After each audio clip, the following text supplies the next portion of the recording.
Et on souffre, on souffre, on souffre, on souffre. Et comment leur expliquer que qu'on nous a mis une prothèse, un corps étranger qu'on ne supporte pas, qui engendre des douleurs mais phénoménales, mais pas que des douleurs, parce que bon, il y en a, ils ont perdu leur emploi, reconnaissance travailleurs handicapés, invalidité.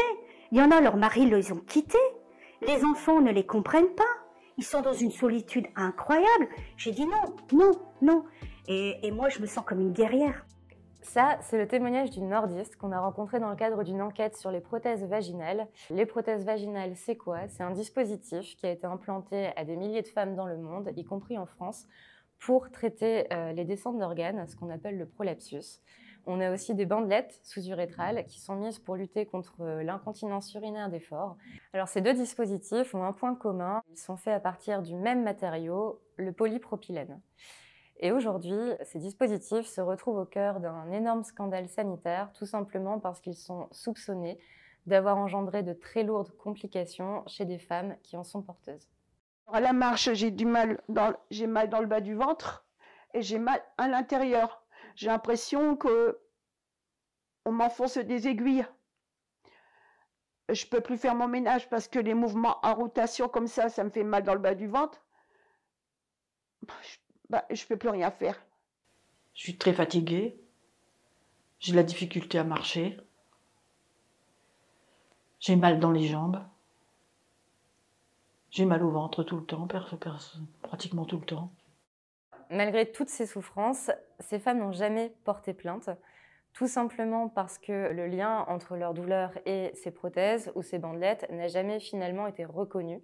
Elles n'ont pas, en tout cas, elles n'ont pas l'impression d'avoir été entendues par le corps médical et elles ont aussi eu l'impression d'être les seules victimes.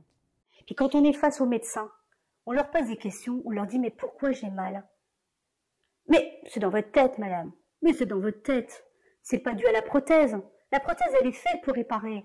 Je suis allée consulter mon médecin traitant comme tous les mois et il me sort un article de La Voix du Nord du mois de janvier qui, dans le journal, faisait référence à des dames qui avaient subi exactement la même intervention que moi. Il y avait des dames qui c'était plus grave, moins grave, mais mon médecin m'a reconnue dans cet article, et donc il m'a donné cet article. Vous vous rendez compte que vous n'êtes pas toute seule. Cet article a eu pour conséquence d'encourager les femmes à se faire entendre et depuis à porter plainte. Ce qu'il faut savoir, c'est qu'en France, une première plainte collective a été déposée au mois de novembre 2020. Elle réunit aujourd'hui 21 victimes, auxquelles se sont depuis greffées une quinzaine d'autres. C'est une plainte contre X qui a été déposée pour tromperie aggravée et blessures involontaires. Elle arrive 12 ans après les premiers procès qui ont eu lieu aux États-Unis, qui ont eu lieu ensuite en Australie ou en Grande-Bretagne. Dans le cadre de notre enquête, nous avons rencontré les avocates qui sont à l'origine de cette plainte collective et pour qui il s'agit d'un véritable scandale sanitaire. Alors, dans cette plainte collective sont notamment abordées les notions de consentement, d'hystérisation des douleurs, mais aussi de défaut d'information entre corps médical et patiente. Ce qu'on ne nous dit pas, c'est que cette prothèse, quand elle doit être mise, elle ne peut pas être retirée. Et c'est ça qui est pas logique. On nous a quand même imposé. Moi, on me l'a pas. Je l'ai pas voulu. On me l'a pas expliqué. On m'a dit qu'on allait me poser, qu'on allait me le fixer au promontoire. Je sais même pas ce que c'est. Au promontoire et puis c'est tout. On m'a pas fait de. S'il m'a fait un schéma, il m'a dessiné la vessie, il m'a fait voir comment ils allaient mettre le filet et puis et c'est tout. Avant d'opérer, il faudrait qu'on donne vraiment des explications de l'opération, ce qu'elle est exactement. De cette enquête ressortent finalement deux grandes problématiques. La première est liée au matériel en lui-même, c'est-à-dire que jusqu'à très récemment, tous les dispositifs qui étaient mis sur le marché français étaient libres de l'être à la simple condition d'avoir le marquage CE. La deuxième problématique tourne autour de la méthode, c'est-à-dire qu'avant l'opération, les victimes n'ont pas été suffisamment informées des risques qu'elles encouraient avec la pose d'une prothèse ou d'une bandelette.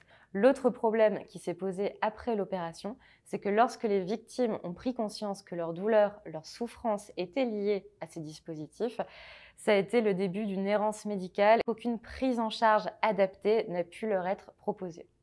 J'ai eu un contrôle post-opératoire 15 jours après, mais je n'ai jamais été reconvoquée pour un suivi. On m'a lâché un peu comme ça avec mes douleurs. On m'a dit on va vous envoyer au centre antidouleur. On m'a injecté de la kétamine nicodéine pendant 3 heures. On m'a fait plusieurs choses. Et puis me donner des cachets, jusqu'à un jour où on m'a dit, Madame l'Empereur, malheureusement, on ne peut rien faire d'autre. Quand est-ce que vous allez comprendre que vous êtes handicapé? Vous en avez pour toute votre vie. Heureusement, aujourd'hui, il y a des choses qui changent, qui évoluent. C'est-à-dire que depuis l'apparition de procès aux 4 coins du monde et depuis la médiatisation du scandale, le ministère de la Santé s'est penché sur le sujet, notamment par le biais de la Haute Autorité de Santé, à qui on a demandé d'évaluer tous les dispositifs qui sont encore sur le marché aujourd'hui. C'est-à-dire qu'un certain nombre d'entre eux, notamment au niveau des prothèses vaginales, ont été retirés. Le problème qui se pose, c'est qu'aujourd'hui, certaines femmes à qui on a implanté ces prothèses avant leur interdiction en sont malheureusement toujours porteuses et ont des complications avérées. Au niveau de la méthode, cette fois, la Haute Autorité de Santé nous a expliqué que des arrêtés avaient été pris au cours des derniers mois, notamment pour encadrer la pose de bandelettes sous-urétrales. Ça veut dire quoi? Ça veut dire qu'avant chaque opération, le chirurgien est tenu d'informer au maximum la patiente des risques qu'elle peut encourir par la pose de ces bandelettes. Des alternatives, quand c'est possible évidemment, doivent également lui être proposées. Au niveau de la prise en charge des victimes, les choses évoluent également doucement. Il est notamment question d'une réflexion autour de la création de centres spécifiques qui pourraient mieux prendre en charge les victimes de prothèses et de bandelettes et qui pourrait également permettre une meilleure coordination et une meilleure communication entre tous les professionnels de santé. Cette prise en charge adaptée est aujourd'hui réclamée par toutes les victimes qui, parce qu'elles sont dans une situation d'errance médicale totale, n'hésitent parfois pas à s'endetter sur des dizaines et des dizaines d'années pour aller se faire opérer à l'étranger, faute de pouvoir être prises en charge ici en France.